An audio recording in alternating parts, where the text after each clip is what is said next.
Hello, it's Christy Lee from Quiet Play. I am back with an update on the studio.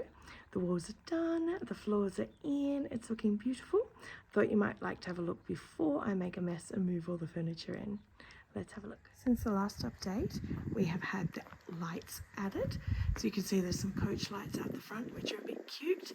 And I've got the most ridiculous globes for them that make it look like there's fireflies trapped in there.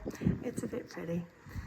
Inside, everything is painted, aircon is installed. Yes, it is off center.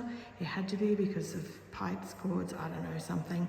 There's a reason to it. We are living with it. It's fine. Walls are painted, ceiling's done, lots of lights in there, and everything is powered up.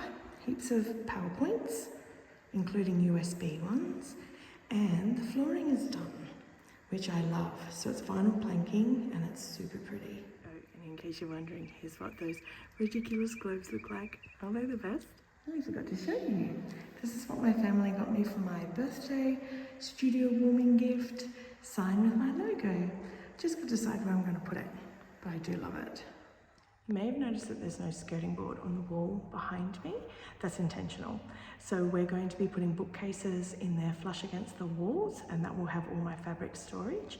And then in front of it will be sliding doors, which will act as design walls. Big thank you to Irene of Sugaridoo for that suggestion. I can't wait, it's going to be awesome.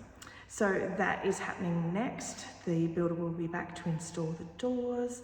Flat packs are getting made, furniture's getting moved in. So the next update should be, hopefully, a fully functional sewing studio. I will share it when we get to that stage. Hopefully chat soon.